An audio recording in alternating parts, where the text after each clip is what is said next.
ಮೋಟಿವೇಶನ್ಗೆ ಸ್ವಾಗತ. ನಾವು ದಿನನಿತ್ಯದ ಜೀವನದಲ್ಲಿ ರೆಸ್ಪಾಂಡ್ ಮಾಡೋದಕ್ಕಿಂತ ಇಮಿಡಿಯೇಟ್ ರಿಯಾಕ್ಟ್ ಮಾಡೋದು ಜಾಸ್ತಿ. ಅದು ರಿಯಾಕ್ಷನ್ ಅಲ್ಲ, ಓವರ್ ರಿಯಾಕ್ಷನ್. ಹಾಗಾಗಿ ಅನಗತ್ಯ ಸಮಸ್ಯೆಗಳಿಗೆ ಸಿಕ್ಕಾಕೋತೀವಿ. ಹಾಗಾದ್ರೆ ಒಂದು ಸಮಸ್ಯೆ ಆದಾಗ ಅದನ್ನ ಯಾವ ರೀತಿ ನಿಭಾಯಿಸಬೇಕು ಅನ್ನೋದಕ್ಕೆ ಒಂದು ಪುಟ್ಟ ಕಥೆ ಇದೆ, ನೋಡೋಣ ಬನ್ನಿ. ಅಲ್ಲೊಬ್ಬ ರಾಜ ನ್ಯಾಯಪರತೆಗೆ ಹೆಸರಾಗಿದ್ದ.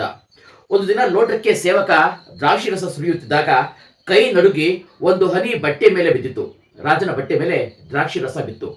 ಸಿಟ್ಟಿಗೆದ್ದ ರಾಜ ಸೇವಕನಿಗೆ ಮರಣದಂಡನೆ ವಿಧಿಸಿದ. ಸೇವಕ ಕಿಂಚಿತ್ ದಿಕ್ಕೆಡಲಿಲ್ಲ. ಪಾತ್ರೆಯಲ್ಲಿದ್ದ ಎಲ್ಲಾ ದ್ರಾಕ್ಷಿ ರಸವನ್ನು ಆ ರಾಜನ ತಲೆ ಮೇಲೆ ಸುರಿದ. ಇನ್ನಷ್ಟು ಸಿಟ್ಟಿಗೆದ್ದ ರಾಜ ಕೇಳಿದ, ಮರಣದಂಡನೆ ಶಿಕ್ಷೆ ವಿಧಿಸಿದ ಬಳಿಕವೂ ಹೀಗೆ ಮಾಡುತ್ತಿದ್ದೀಯಾ?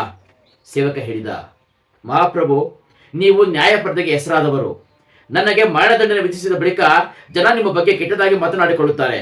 ಒಂದು ಹನಿ ದ್ರಾಕ್ಷಿ ರಸ ಬಟ್ಟೆಯ ಮೇಲೆ ಬಿದ್ದಿದ್ದಕ್ಕೆ ರಾಜ ಮರಣದಂಡನೆ ವಿಧಿಸಿದ. ಈತ ಎಂತ ರಾಜ ಎಂದು ಆಡಿಕೊಳ್ಳುತ್ತಾರೆ.